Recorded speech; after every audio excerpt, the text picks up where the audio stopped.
IBN 7 हौसला है। Justice जय वर्मा की याद में एक कार्यक्रम का आयोजन किया जा रहा है। इस मौके पर केंद्रीय मंत्री अरुण जेटली भाषण दे रही हैं। One of the tallest judges that we've had in recent times.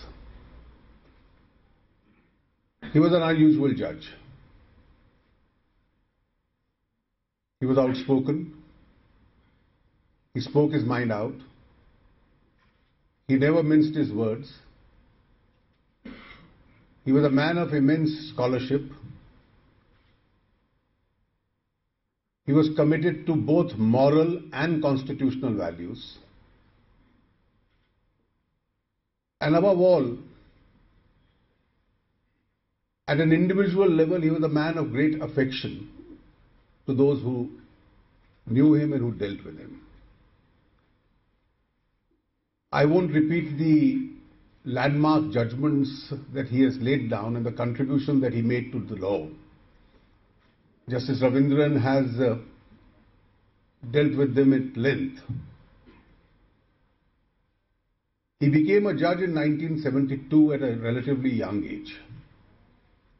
And he probably had one of the longest innings any individual has had as a judge of the High Court and the Supreme Court. In 1972, he became a judge, and barely within 3 years of his elevation, he was a party to a judgment in the famous habeas corpus case. The ADM Jabalpur case, along with another judge, was decided by him in the Madhya Pradesh High Court, a view which did not find favour with the Supreme Court. And a judgment of the Supreme Court, which perhaps till date remains the most controversial and the most criticized judgment that the Supreme Court has ever delivered. As a judge of the Supreme Court, whether it was gender equality or it was human rights or it was probity, judicial independence, all his judgments leaned in favor of what was morally and ethically correct. He found and discovered a constitutional rationale to support that point of view. After his retirement, he decided not to go in for any assignment. The only one that he was persuaded to accept, because that was a job only meant for former Chief Justices, was to become the chairman of the Human Rights Commission. And it was only after great persuasion that he agreed to accept that assignment, a job which he performed to the best of his ability. He remained a conscious keeper of the society. He wrote, he spoke on issues on which he felt very strongly.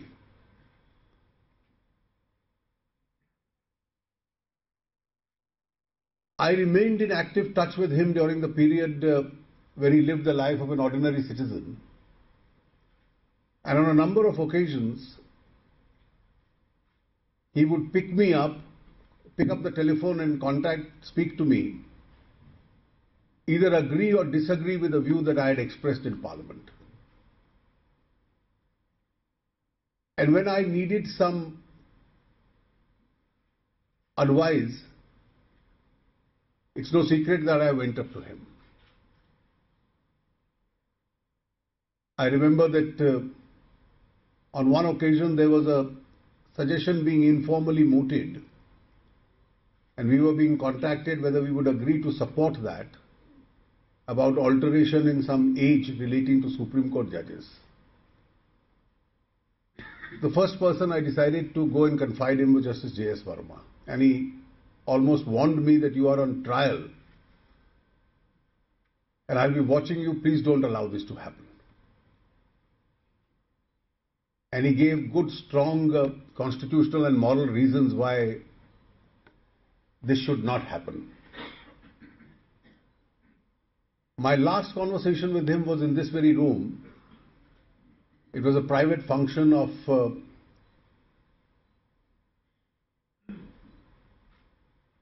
somebody who was a non-lawyer, a doctor, who was looking after his wife, and a function in their family which both he and I were attending. It was a social occasion. There were not too many people there that we both knew, so we sat next to each other. He was so deeply interested in the affairs of the society that I remember the last sentence that he told me. It was on the quality of governance in India in general, both in the government of India and in the states. And he used a sentence which probably I'll find it very difficult to ever forget. And he said, look, if with the below par governance, India can grow at 8 or 9%, what would happen if we had much higher quality of governance in India? We haven't been able to realize the potential. He said it very simply, and this was the quality of his thought, on account of which he's left his footprints behind, and he's going to be remembered for his extraordinary capacity, his character and his ability. Freedom of responsibility, freedom of media and responsibility of media is the subject on which I've been asked to speak. Over the last 2 decades, the conventional contours of this subject have completely changed. And they've completely changed because the nature and content of media has changed. And this is primarily on account of changes brought in both by technology as also changes in the economy itself. In the first instance, the definition of news has changed. Conventionally, when we read our newspapers in the morning, we were all told that the news has to be accurately reported. The reporters or the newspaper's viewpoint on news is not relevant. And the conventional saying was that the news is sacrosanct, it's the editorial page which belongs to the editor. He can express his views there. But then, with the advent of 24/7 television, particularly the camera, changed the definition of news.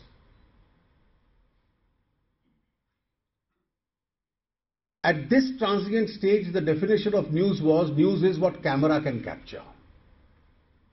What camera cannot capture ceased to be news. It had no value for television. And therefore, what was sensational, what was exciting, what could help the TRPs itself was news. The camera in particular had a wicked character. It loved bad news. So if there was a great harvest, it was no news. If it was a normal monsoon, it was no news. If there was no human tragedy, it was no news. But if it was crime, it was controversy, it was corruption, it was floods, it was earthquakes, it was famine, the camera always preferred to show something which was more destructive because that was out of the ordinary. And therefore, news channels started concentrating on crime, corruption, controversies. Probably cricket and cinema were the only two sober TRP generating things that they could show. And we thought that to look for accurate news, we had to go to the newspapers in the morning. But those who picked up the newspapers next morning had seen most of the news several times over the previous evening. So newspaper reporters then started going in for not reporting accurately, what had happened, but really the story around the news. And this transient phase has continued till in the last few years I am now finding, and we are in that next stage of transition where the digital medium is taking over. And the digital medium is going to perhaps impact it more than what the television medium impacted on news. The impact of technology now is that almost by the minute you get to know what has been happening. You have flashes on your iPads and on your smartphones which inform you almost in real time the developments as they take place. And therefore what you watch on television, whenever you get the time to watch television, that news is also no longer fresh news because you've already come across headlines or even detailed news on the digital medium itself. And slowly the impact of this is going to be on the economy of the medium, because the size of the cake is limited, and therefore advertisement revenue is going to be shared between all these mediums, with the FM radio now bringing back the relevance of radio itself.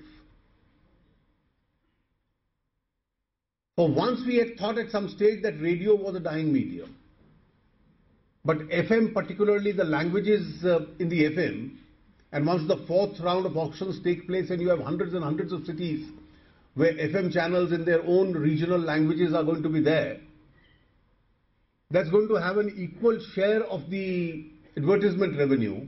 So it's newspapers, television, digital medium, the radio, which are all going to now share its share the revenue, and therefore the financial pressure on each of these mediums is going to increase. How does it impact on the viewer? I've already said that it's leading to a change of habits. I found that after the advent of 24/7, the time I spent on newspapers was a reduced timing. Today I read my newspapers on the iPad or on the smartphone at night before I go to sleep, because a very large part of the news is already loaded onto the sites of various newspapers by late evening, and therefore rather than disturb my busy schedule in the morning with newspapers,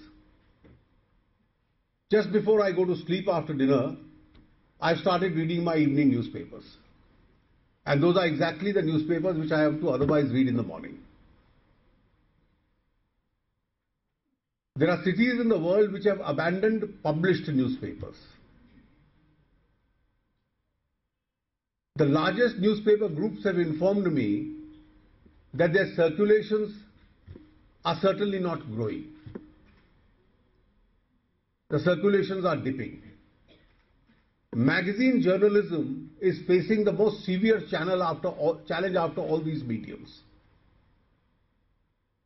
Some of the best known magazines in the world have closed down and gone over into the digital mode. And therefore these are the changes which technology is bringing about. What is a stakeholder's view on this? And I think it's a huge empowerment of all sections which is taking place. The stakeholders, and I consider myself as a participant in public life as a stakeholder, it's brought a huge change as far as our dealings with the medium of newspapers and channels is concerned. The 2014 election, I just give three illustrations. All three are personal, but they illustrate a larger point. How do we communicate with the media? Of course, you have press conferences and you have various other speeches which media will cover. In the month of August 2013, I decided till the last vote was cast to write a Facebook blog every morning. It took me about 10 minutes to dictate it, another 4 to 5 minutes to correct it, and with 15 minutes effort it was loaded onto the Facebook. As times passed by, in weeks and months, others started reposting the same post, those who were our political associates and friends. I continued this from August till the day of the polling, till the last ballot was cast. And an estimate was made that it was being posted to 15 million people every day, which is probably bigger than the size of the biggest newspapers. You don't have to chase newspapers and news channels to report what you have said. They would pick up whatever they wanted to pick up. There'll be people who will be writing against you. There'll be people who will be writing for you. And you could participate in the debate itself or lay down the agenda from your point of view using the new medium which has been made available. The second illustration. Traditionally, we were upset if something which was wholly incorrect was said. You had to ring up dozens of editors and reporters and explain your point of view. Today, we don't bother to do that. Your counter viewpoint is simply posted onto the social media. A debate starts, and your viewpoint in due course, and in due course in this case means minutes and hours and not days, is picked up across the media with equal importance. It is as though you are running your own newspaper without investing a rupee in it. That is the empowerment of the stakeholders which has taken place. How it can be effectively used for a positive purpose, I have one illustration. In the initial months of the government, I had the additional responsibility of the Ministry of Defence. In the Kashmir Valley, 4 young men tried to allegedly break an army barrier. There was a confrontation and 2 of them died and 2 were seriously injured. The news had not appeared in the media as yet. But from the valley, some people posted that this is an unfair incident which has taken place onto the social media. I was immediately informed about it by somebody who picked it up on the social media. And as a defense minister, I spoke to the chief of the army staff. He had also not heard about it. So the social media informed us prior to the... I wasn't exactly convinced with the rationale of the expedition, and it seemed that the death of the 2 young men was unfair.